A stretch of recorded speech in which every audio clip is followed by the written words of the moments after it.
বন্ধুরা, তোমরা সকালে ভালো আছো তো? আশা করি ভালো আছো। আমি আজকে ডিম রান্না করব কচু দিয়ে। এই যে আমি ডিম সেদ্ধ করে রেখেছি, নুন দিয়ে দিয়েছি। এবার একটু হলুদ দেব, হলুদ দিয়ে ডিমটাকে মাখিয়ে তেলের পরে ছেড়ে দেবো। তেলটা গরম হয়ে গেছে। আমি ডিমটা ছেড়ে দিয়েছি তেলে। তেলটা ভাজা হোক।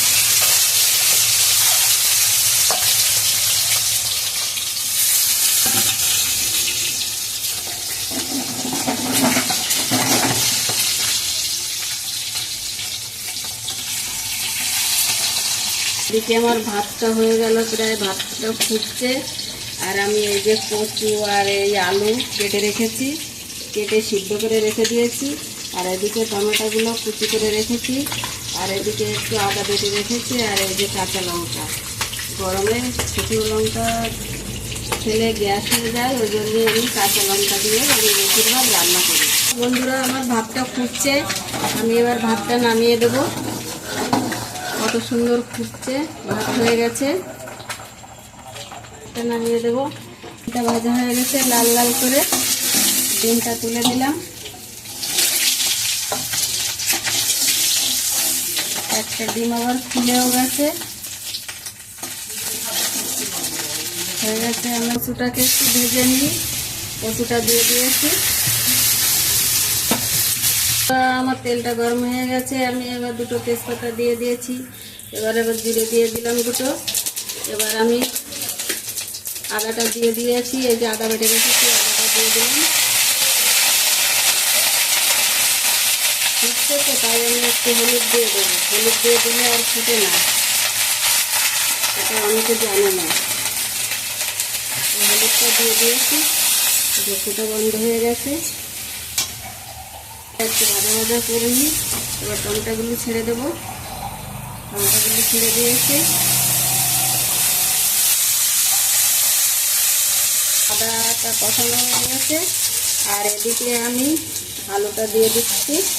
আলুটা ভাজা হয়নি তো, আলুটা একটু আগে দিয়ে দিয়েছি। কচুগুলো ভেজে রেখেছি। এই যে কচু সেদ্ধ করে রেখেছিলাম, সেই সেদ্ধ আলুটা আমি একটু ভেজে নিচ্ছি ভালো করে। আর এদিকে কচু আর আলু ডিম দিয়ে রান্না করব। কচু অনেকে মানে খেতে বোঝে না, কচু দিয়ে আর ডিম দিয়ে অনেকে জানে না খেতে। কিন্তু বন্ধুরা, তোমরা এই কচু আর ডিম দিয়ে রান্না করে খেয়ে দেখবা, খুব ভালো লাগে। দিয়েছি, এই কচুটা দিয়ে দিলাম। এবার একটু আমি ভালো করে কষিয়ে নিয়ে আমি জল দিয়ে দেবো। দিয়ে দিয়েছি। এই লঙ্কাটা দিয়ে দিলাম, কাঁচা লঙ্কা। এবার আমি একটু লবণও দিয়ে দিয়েছি। এবার একটু নাড়াচাড়া দিয়ে জল দিয়ে দেবো, নামিয়ে দেবো। আমি জল দিয়ে দিয়েছি বন্ধুরা।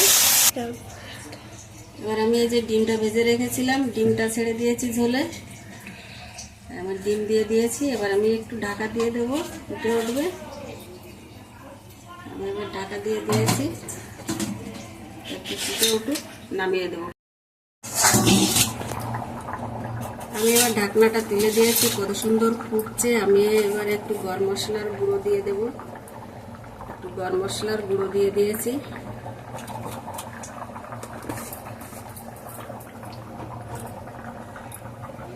এবার আমি কচু আলু আর ডিম দিয়ে এই ডিমের রেসিপিটা হয়ে গেছে। আমি এবার এটাকে নামিয়ে দেব। কচু আর ডিম আলু দিয়ে ঝোল হয়ে গেছে, আমি নামিয়ে দিয়েছি।